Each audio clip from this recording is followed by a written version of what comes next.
salli wa barik ala sayyidina Maulana Muhammadin wa ala alihi wa sahbihi asmin nama ba'du.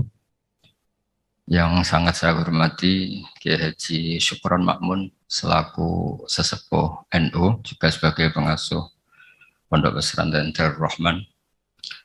Yang saya hormati Rais Am NU Kiai Haji Miftahul Ahyar, Ketua Umum PBNU Kiai Haji Yahya Khalil Stakuf, ada Habib Hud Al-Attas, ada Habib Ali bin Abdurrahman Al-Habsyi, ada Habib Nabil, semuanya yang saya hormati, Sekjen NU dan semua jajarannya yang saya hormati, Katib dan semua yang saya hormati. Alhamdulillah, tadi Kiai Haji Syukron Makmun yang juga teman bapak saya masih ingat beliau ketika rawuh di Rembang di rumah bapak saya. Saya mohon maaf gak bisa datang, memang mungkin sebaiknya tidak datang karena memang saya masih ngaji pasanan, ngaji kilatan, ngaji. Saya sering cerita ke orang-orang, kalau ada rapat ketahanan pangan itu yang rapat ya baik karena ngatur ketahanan pangan. Tapi yang enggak rapat nanam padi itu juga baik karena itu yang real mempertahankan pangan. Jadi kalau semuanya rapat, yang nanam padi siapa? Kalau yang semuanya nanam padi, yang koordinasi supaya dikirim kemana, diatur bagaimana, itu butuh rapat. Tapi real kebutuhan padi itu butuh penanam. Ini yang saya kagum dari pengurus PBNU. Jadi ada beberapa kiai itu yang nggak pati rapat di kantor seperti saya. Tapi saya ini selalu mengajarkan kitab risalahnya Basim Asari tentang ahli sunnah wal jamaah. Sehingga anggap saja saya ini nanam padi tapi tidak ikut rapat ketahanan pangan. Dan itu harus dianggap lazim saja dalam perbedaan-perbedaan itu. Saya meneruskan cerita ilmu usul fikih yang diceritakan Gus Yahya, juga tadi diperjelas oleh Kiai Haji Syukron Makmun. Usul fikih itu satu disiplin ilmu yang penting sekali untuk menganalisis teks. Kenapa itu penting sekali? Karena beberapa teks itu jelas berbahasa Arab. Dan bahasa Arab itu ya umumnya bahasa, ada ruang dan waktu. Sehingga ada beberapa cerita termasuk yang disebut terkenal sekali oleh Sayyid Muhammad, Abuya Sayyid Muhammad bin Alawi Al-Maliki.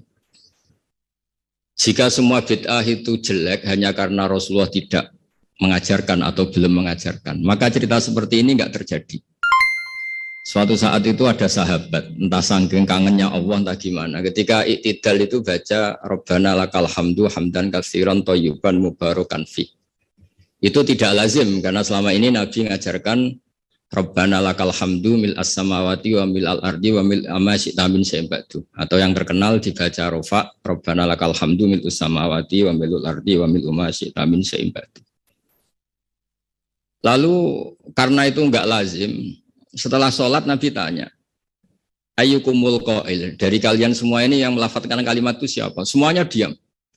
Karena takut disalahkan Rasulullah SAW. Semuanya diam, tapi setelah akhirnya Nabi ngendikan, fa inni ra'aitu isnataya asyara malakan yabtadiruna ayyuhum yaktubu awwalu. Saat tadi melihat 12 malaikat, mereka berebut sekali untuk mencatat kalimat itu. Kalimat itu begitu indah sehingga 12 malaikat tadi berebut ingin mencatat. Terus pemuda tadi atau orang tadi bilang, ha anada ya Rasulullah. Tadi yang lafadzkan itu saya. Itu tidak ada sabqut ta'lim, tidak ada pengajaran dahulu dari Rasulullah SAW. Tapi itu direspon oleh malaikat dan tentu disetujui oleh Rasulullah SAW. Maka ini satu kepastian bahwa tidak semua bid'ah, tidak semua hal yang baru itu dolalah atau sayyi'ah. Begitu juga ada sahabat, dan ini yang ditiru NU seluruh Indonesia. Itu kalau ngimami itu, padahal ini didelegasikan di satu perkampungan oleh Rasulullah. Kalau ngimami itu kulhu terus, selalu baca kulhu, kulhuwallahu ahad. Akhirnya dikomplain sama makmumnya karena ya kok kulhu terus gitu, kan tidak keren. Apalagi trennya sekarang nyari imam itu kan hafid. Ketika dilaporkan Rasulullah bahwa yang engkau tugaskan ini ya Rasulullah selalu baca kulhu. Tapi Rasulullah itu karena orang bijak mengkonfirmasi dulu, kenapa Anda baca kulhu terus? Kata orang tadi, li'annaha sifatur rahman. Artinya ayat-ayat dalam kulhu itu sifat Allah. Maka saya suka. Di situ tidak ada hadun nafsi, tidak ada ayat yang menguntungkan kita. Semuanya tentang Allah. Biasanya kita sebagai muslim kebanyakan kan selalu memanfaatkan sifat Allah. Jadi enggak Nggak rela lah kalau Allah nganggur itu. Misalnya kita bilang innallaha ala kulli syai'in qadir ya. Kalau engkau qadir ya jadikan saya bupati, wakil presiden atau gubernur gitu.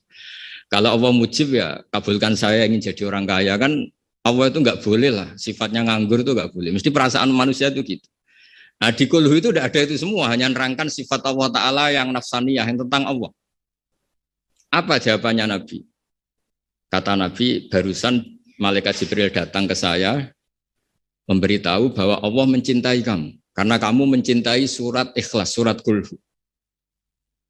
Itu artinya apa? Juga ada sabkut taklim. Bahkan terkonfirmasi dulu. Nabi mengiyakan setelah tanya. Nyatanya itu dibenarkan.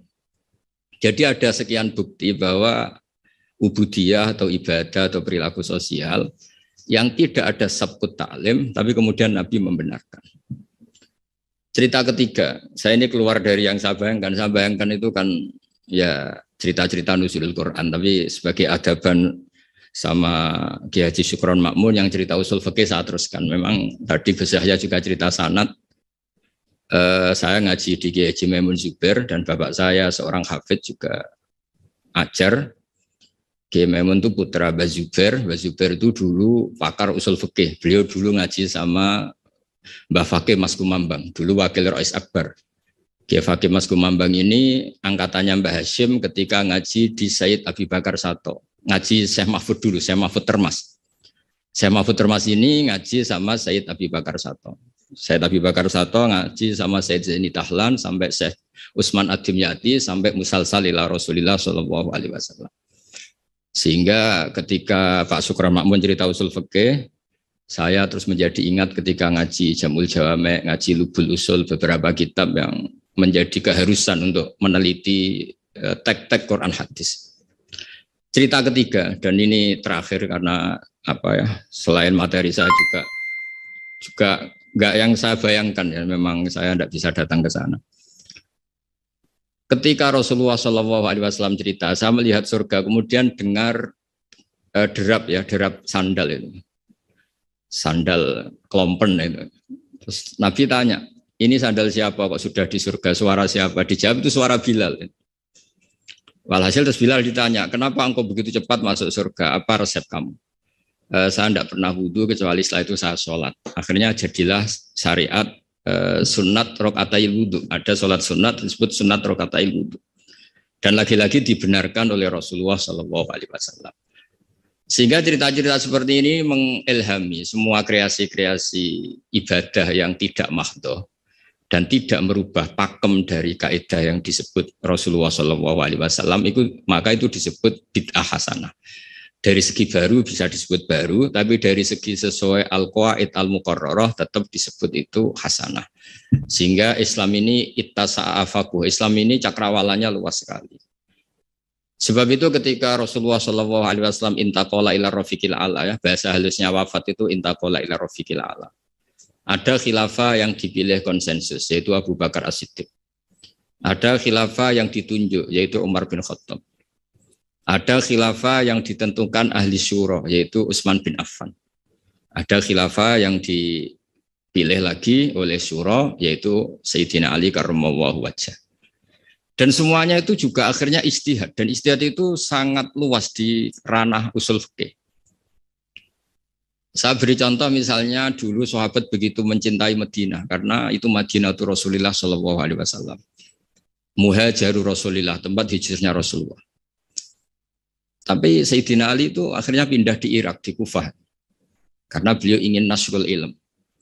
Jadilah Kufah melahirkan Baghdad yang menjadi Qubbatul Islam. Di situ lahir ulama-ulama top termasuk Sultanul Ulama Syekh Abdul Qadir Jilani. Imam Syafi'i pernah hidup di Baghdad. Semua ulama besar pernah hidup di Kufah, di Basra, di Baghdad. Sehingga di Kufah zaman itu jadi markazul ilm. Di Basra juga sama jadi markazul ilm. Lahirlah Hasan Basri, lahirlah ulama-ulama top. Karena barokahnya nasrul ilmi yang digerakkan Sayyidina Ali karramallahu wajhah. Tapi banyak juga orang yang nggak ingin Madinah itu kosong. Lahirlah Imam Malik yang nggak pernah meninggalkan Madinah. Nah, sisi pandang yang berbeda ini ya karena barokahnya usul fikih. Ada illatul hukmi, ada alasan kenapa hukum ini terbentuk. Sehingga barokahnya pemikiran-pemikiran itu kita nggak pernah kering, nggak punya. pakar-pakar usul fikih yang saya tahu, misalnya Mbak Zubair punya murid Kiai Haji Sal Mahfud yang ngarang kitab Thariqatul Fusul. Itu juga berkat beliau ngaji sama Mbak Zubair, zaman itu ngaji Jamul Jame, ngaji Lubul Usul. Akhirnya setelah Mbak Zubair mewakili Mbak Fakih Mas Kumambang, mewakili Mbak Mahfud Termas, kemudian mewakili Sayyid Abi Bakar Sato, juga mewakili dari abahnya namanya Mahfud bin Abdullah bin Abdul Manan. Ki Abdul Manan ini yang orang pertama Indonesia yang di Al-Azhar di Mesir, sehingga di kedutaan Mesir, orang Jawa pertama alim alama yang di sana namanya Syekh Abdul Manan. Itu ngaji sama Sohibul Ithaf yang punya Syarah Ihya, namanya Ithafus Sadatil Muttaqin, Ithafus Sadat Al-Muttaqin. Itu kitab yang luar biasa karena Ihya dikarang 600 tahun yang lalu itu tidak ada yang berani mensarai. Dikarang oleh Hujjatul Islam, kitab legenda. Itu yang menyarai pertama adalah Said Murtado Az-Zabidi, gurunya Ki Abdul Manan. Ki Abdul Manan itu mbahnya Syekh Mahfud. Jadi Ki Abdul Manan punya putra Ki Abdullah, punya putra Ki Mahfud. Ki Mahfud ini punya putra namanya Muhammad. Nah, Gus Muhammad ini yang mulai hidup lagi di Indonesia, di Betengan Demak. Lalu Syekh Ithaf ini, Sayyid Zabidi, ini nganalisis ilmu itu luar biasa. Ini yang al-ilmu bidiroyah. Di luar riwayat itu ada al-ilmu bidiroyah.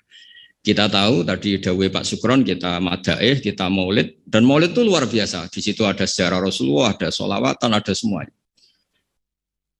Dan ketika kita pakai ilmu diroyah, kualitas sholawat ini luar biasa. Bukan sekedar biasa, luar biasa. Hadhihi kalimatul mahabbah, ini kalimat mahabbah yang menjadikan kita tidak akan kecelakaan kayak yang dialami umat Isa alaihissalam. Yaitu Rasulullah SAW ini jadi nabi setelah Nabi Isa alaihissalam.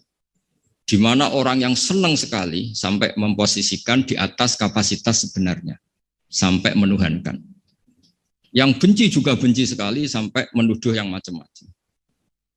Akhirnya apa? Umatnya Nabi ini dikelola oleh kalimat sholawat. Yaitu umatnya Nabi itu begitu mencintai Nabinya, sangat-sangat mencintai, tapi tidak pernah sampai menuhankan. Itu apa? Yaitu kalimat sholawat, kata Said Zabidi. Allahumma sholli ala habibika abdika rasulika Muhammad. Kita minta Allah sebagai pemberi. Rasulullah apapun hebatnya, beliau adalah seorang hamba kekasihnya sebagai penerima. Maka kata Said Zabidi, wa Muhammadun Rasulullah wa injalla qadru muhtajun ila rahmatihi subhanahu wa ta'ala. Apapun hebatnya Rasulullah sallallahu alaihi wasallam, beliau tetap seorang hamba yang butuh rahmatnya Allah Ta'ala. Sehingga hadil kalimah ini kalimah yang memantapkan umat Islam tetap memposisikan la ilaha illallah sebagai Tuhan, Muhammad Rasulullah sebagai yang paling dikasih Tuhan, yaitu dikasih Allah Subhanahu wa taala. Sehingga kalimat sholawat ini berkat analisis diroyahnya Said Zabidi menjadi kalimah yang luar biasa. Bukan sekedar kalimah mahabbah, bukan sekedar kalimah yang menjadikan kita dapat syafaatnya, juga kalimat yang memantapkan tauhidnya umat Islam, yaitu la ilaha illallah Muhammadur Rasulullah, yaitu Allah sebagai al-mu'ti, sebagai pemberi, Nabi sebagai penerima. Jadi Allah tetap sebagai Tuhan yang memberi rahmat, memberi sholawat, memberi askat tahiyat, memberikan anmal barokat, semuanya semua yang terbaik diberikan sama kekasihnya terbaik, yaitu Rasulullah SAW. Disebut hadis sholawat itu syihotul mahabbah, juga syihotul tauhid, juga sehat yang menjadikan kita tidak akan mengalami kayak yang dialami oleh umatnya Nabi Isa alaihissalam. Jadi sanad-sanad ini penting. Ya seperti Gus Yahya ini saya tahu beliau putra Kiai Khalil, juga teman bapak saya, cucu dari Kiai Bisri. Kiai Bisri itu menantu Kiai Khalil Harun yang dulu gurunya Kiai Makhrus Lirboyo. Mbak Khalil Harun ini dulu ngaji sama kakaknya namanya Mbak Umar Harun. Sama-sama di Mekah.